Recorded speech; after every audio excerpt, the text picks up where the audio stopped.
Hey everyone, it's Nancy, the nurse practitioner, and I'm so glad you're joining us today. Today we have a new video for you, and I'm meeting with a good friend. Her name is Susan LeDoux. She is a nurse, an author, and a caregiver. Wow, that's a lot. And she's also a freelance writer for the Christian market, and I love the things that she's doing. She also has a blog, so we're going to talk about that. But obviously she's very interesting and has some things to share with us, especially because in this time we need to find hope and our spirituality, and not only just this time, but more than ever, I think we need to. And there is a lot of peace in having hope and spirituality, and we're going to talk about that today. So the first thing I want to ask, Susan, thank you for joining us, and I Oh, really appreciate you being here. It's thank always you. lovely to talk with you. Tell us about your nursing career. I just need to know. Oh, I graduated from one of those 3-year diploma schools in 1967. Oh, wow. Okay. And believe me, that was an experience, unlike anything now.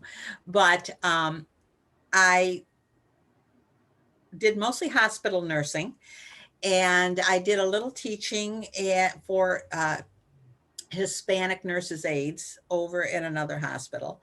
I did a little private duty nursing, but I really didn't get into more full time until I did OBGYN, labor and delivery. Mhm. And then I left the hospital and I became a nurse in the Monroe County Home Care Service Unit because of what happened in my life. I was a caregiver for my parents in the mid 80s. Mhm. And I'm an only child, so it all fell on me. And they were both ill. And about my mid 20s, early 30s. So you're an only child, which I've dealt with families that have an only child, and the first thing they'll tell me is, here's my mom, she's in the bed. By the way, I'm an only child. Yeah. And there's nobody to help them. And when I hear that, I'm like, oh boy, my work is going to be cut out for me because they're going to need more support than ever. Oh, yeah. Oh, yeah. So I totally get that. So tell us Yeah. more. Go ahead. Well, in those days, there were no supports for caregivers. You just took care of your loved ones, period, as best you could. And after they both passed away, I looked at what I went through and realized that how on earth does a layperson go through this? Mm. At least as a nurse, I could go over and help my mother comfortably. I could give her hands-on care if I needed. I could discuss things with the doctor. I could challenge the doctor. Yeah. I knew how to navigate the system. So I came away from that thinking, I want to look at caregivers as a patient because caregiving is not a disease. Yet caregivers are at high health risk because hypertension, not eating right, diabetes out of control, not sleeping right, stress. I mean, they're walking Velcro for disease. Well, and yeah. I wanted to approach that from nursing process. What we nurses look at, we see a type of ailment like cardiovascular disease. So we know immediately what kinds of things we're going to look at this patient, kind of interventions they're going to need. I wanted to bring that to the caregiver for community health nurses like you as you go out. But I didn't want to get involved up to my eyeballs with the clinical. I wanted a more anthropological, sociological, psychological approach. So thank God I got a job with the county where I made joint visits with the community health nurses and did more intervention in terms of bringing in different services, making suggestions to tweak care plans. And Wow, that's I found that very satisfying. so you're almost like not like a geriatric care manager now, but maybe so, because there are social workers and some of them are nurses out there, Yeah. or a combination of both. But you know what, a home care nurse, and I was one for 20 years or Yeah. so, you become that person with the Rolodex in the back seat. You're Yeah, like, exactly. I would say, oh, you have diabetes. Let me give them this. Oh, and the daughter has this. Here, you can have this. And Yeah. here's about the vaccines. And here's about where you can find someone to clean your house. And here's somebody to, and I Yeah. used to find all this network of people to Yeah. just take It care of this was. one person in their home. I mean, it takes a village to take care of It does. a person who needs your care that is ill or Yeah. disabled. Yeah. Um, Very often we would take a very high risk patient out of a hospital or a nursing home and sit together with all the disciplines at the table and pull everybody together. Who can do what needs are there. And that's the only way some high risk people got out of institutions, because otherwise there would not be a safe plan of care. So we know you as a nurse, and yes, home care, even though you said there was not a lot going on, but the home care had a lot of systems in place, even back in the 80s and 90s, even though we didn't have cell phones and all that, we had beepers. You go to Yeah. the nearest phone booth to make a call Yeah. and Yeah. stuff, right? Yeah. We got the communication through, although it Yeah. was kind of rudimentary, Yeah. but it did work. Yeah. So you also have a husband you take care of now, Susan? Yes, he's about 12 years older than I am, 11 or 12, depending on the month.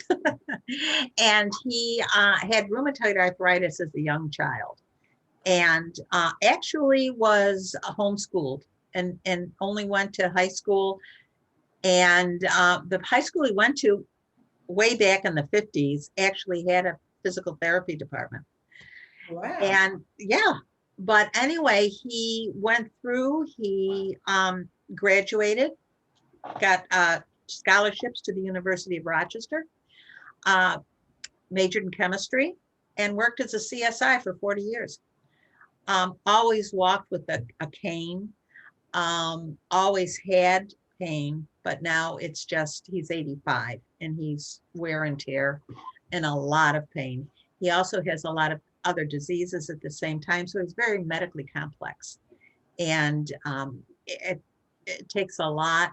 He doesn't, I do give him hands-on care, but as a nurse, it doesn't seem like that much. He's managing to do a lot himself. Is But he walking, Susan? Does he walk? what? Does he walk? Not really. He would need a walker, Mhm. and he gets around the house on these little scooties. And Okay, that's good. our house is handicapped accessible with ramps, so Mhm. he can get anywhere he needs to go. Great. And we have a car that's handicapped accessible, so we've kind of You had to modified get the that. world. Yeah, you had to modify your world to age, Yeah, age in place, everybody, the age in place, the big exactly. stay where you are. And how are you going to do that? Yeah, Well, what's really cool about you as a caregiver is you also, and I think nurses tend to be a little bit more this way because we do think out of the box, yeah, and you have found a purpose for yourself while yeah, your husband's sleeping, had his medicine, had his meals, washed his face, and he's resting, and yeah. you can go and do this blog. Oh, yes. I love writing is wonderful. So see what that is, everybody. I mean, whatever it is that you can do, even when your significant other, whoever you're taking care of is resting. Yeah, there's laundry, and yes, there's things to do, but make sure you carve out like time for yourself. Well, maybe that quick walk, but of course, but Yeah. other things like maybe you're knitting hats for Yes. newborns at the local hospital Yeah. because you're a great knitter. Or now you could do stuff on Zoom or and you could teach people how to play guitar. Exactly. So Yeah. actually, you can be anything you want to be Yeah. if you're a caregiver, and you need to do that. Otherwise, you're going to just crash and burn. Exactly. And in a way, the caregiving is good because my nature, I'm very gregarious. I would probably be out of the house and I would never get a chance to write. So this forces me, what we call in the writing world, BIC, bud and share. That's great. That's great.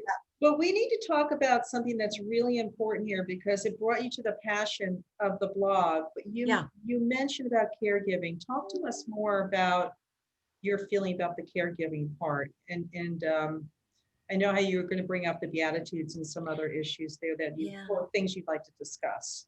Yeah. Yeah. My blog is for caregivers. And I like to talk about common problems, common difficulties. I wrote once that it seemed as if when you have someone to take care of, God is giving you the care of somebody he loves dearly, who is extremely fragile, and he's entrusting this beloved person to you. Mhm. And after I posted that, someone gave me a comment. I never thought about caregiving like that. Mm. And it puts such a different light on it. Instead of it being a burden, a source of stress, you Mhm. think, oh, remember the series? It was about an angel that would get an assignment. Oh, yes. Yeah, well, it's kind of like that. God gave you this assignment. What an honor. And so it's the Yeah. way we look at things can so change our emotional response and help us grow spiritually as well. So I talk about general issues that we deal with. I talked about stress. I talked about stress management, stressing what you said, Nancy, about find your bliss. By all means, do what makes you happy. And I also write about what's available for caregivers. I want people to know there's such a thing as daycare. And medical daycare for people who are medically compromised, and social daycare for people who need more of a social aspect. And I'm sure there are those centers throughout America. I'm writing from Rochester, New York, so I write about the daycares here. But I think anybody could read that and say, oh, I'm going to see if there's a daycare here in Philadelphia. So I write about things that are available locally, things nationally. I write about organizations like the Alzheimer's Association. Mhm. I want to write about some symptoms of gradual dementia and what to do about that. So, and then because I write for the Christian market, I will write something on the Beatitudes, because I have 4 blogs: faith, health, because I'm a nurse, and caregiving, and writers and books. But those first 3, they're all of a piece. They are all connected, because God created our bodies. We have to take care of our bodies. We need to love people. We need to care for people. And sometimes you can't separate those 3, and nor should we. No, but I would also say that there's a lot of sadness when the person passes away, Oh, because yes. I think also I found that people have spent so much of their energy, Yes. time, and who they were Yeah. taking care of this person, Yeah. that when the person dies, it's like they have nothing left. Right. And they actually grieve and really do not do well for a long time That's true. if they don't have other things that kept them who they were. Exactly. Some of Exactly. that. I do want to tell everyone that if you've been following me on my YouTube channel, Caregiver Success, my mother-in-law, I went down in August to get her in Florida in the middle of COVID and bring her back, and packed her up and had a garage sale. And I did a 6-day series of moving somebody. And Yeah. you make these plans, but plans don't always come the way you want them to. So my mother-in-law passed away 6 weeks after she got here Oh, dear. from a brain aneurysm. Oh, And she was 87, casino goer, uh, card player, great oh, cook. We were baking, we were laughing, we were licking our fingers from chocolate yeah. icing. And Yeah. she was great. And I had planned on putting my life on hold Yeah. while my husband was working. Mhm. And this is my mother-in-law, Yes. to prepare our ranch for Yeah. everything for her. Yeah. And then she dies. And Oh, so I think what I did is I sat back and said, now that I'm emptying the basement of all the yeah. belongings, Oh, my God. and I'm thinking, well, God didn't have that in the plan for me. That wasn't Yeah. my plan, to be around to take care of mom. Right. And now, like, well, maybe, I do believe we have to listen to what Yes. we're supposed to do, Exactly. and don't think it's our way.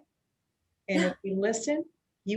you will find out exactly what you're supposed to do, Exactly. which I is have actually very peaceful. I have a very dear friend who passed away, and he said, you can pray about what you're supposed to do, you can study it, you can talk about it, or you can look at what's right under your nose. And when mom passed away, before she did, she put a plaque under a tree in her backyard, because Oh, her father-in-law had actually died. oh, yeah. In our, anyway, and Yeah. the trees and the sign said, "I miss you so much. Oh, My heart is with you. yeah. Someday we'll meet again," kind of thing. Oh, And then here it is 6 weeks later, and the sign's under the tree, and I'm like, this is just too interesting for me, you know? Yes, Uh, exactly. some people would freak out, but for Yeah, me, it was like, wow, that was life for her. And yes, she had a great time in the casino the night before. And that is who wonderful. who wouldn't want that? Exactly. But I'm like, okay, now what am I supposed to do? You know, it changed my plans. Yes, yes, yes, We yes. need to be resilient.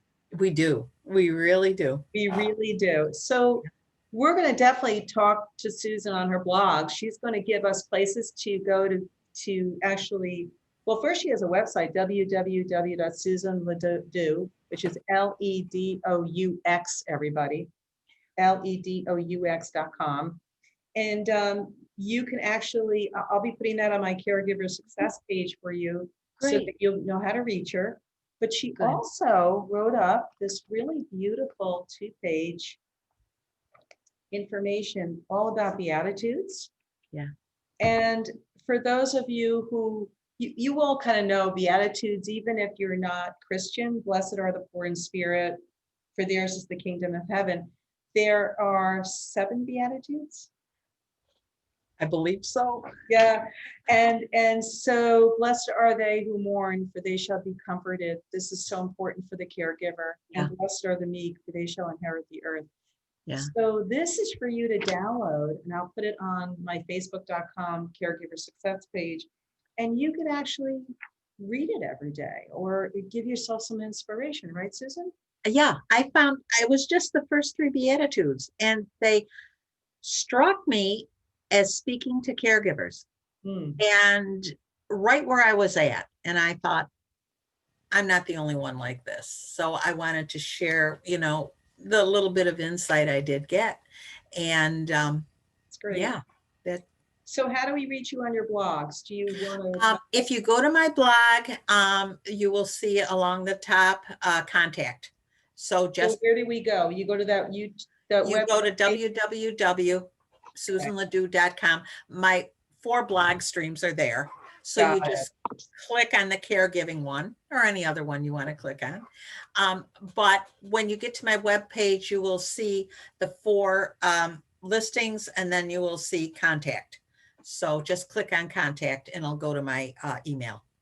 That's great, Susan. Yeah. You know, we connected so well because being a We did. nurse and being a home care nurse and being Yeah. caregivers, Yeah. there's so many of us out there, actually all over the world. I know, Yes. talking to many of you all over the world, and I'm so glad you're with me on this page. Yeah. Susan, I'm so glad you joined us today. It's Thank so you. inspiring, and we all need to help each other We do. to get through it and have faith and hope and peace. I just want to quick show everybody my book that came out. It's called Caregiver Success. And everything Susan's saying, I sort of said, in a way, how are you going to be prepared? They're moving in. Do you have a bowel chart? Do you have do you know where to get chucks or anything? Do you know where to get a hospital bed? Do you have a home care nurse? Do you have and then the book ends with hospice and what's your plans, or how are you going to prepare for the end of our lives, which we all are going to die eventually. And, have we set ourselves in a good place in order for that, for our family, to prevent burden, and, it's like a soup to nuts tool book. But it's nice to blog because that's a day-to-day kind of connection. Yeah. Than a book that's just talking to. If you're a caregiver, get it. Thank you. So you guys can get this either on Amazon. It's also in an ebook form on my www.caregiversuccess.com site. So an ebook, so you can get on your phone, and your mom could have it in Oklahoma. Good. At least it gives you a place to start, so you know what you're educating yourself as to what to do. So thank you so much, Susan, for coming. If anybody like this video, please follow me on Caregiver Success. I'm Nancy, the nurse practitioner. Stay well, everyone. Peace, and take care of yourselves. Thank you, Nancy. Bye now. Bye-bye. Bye.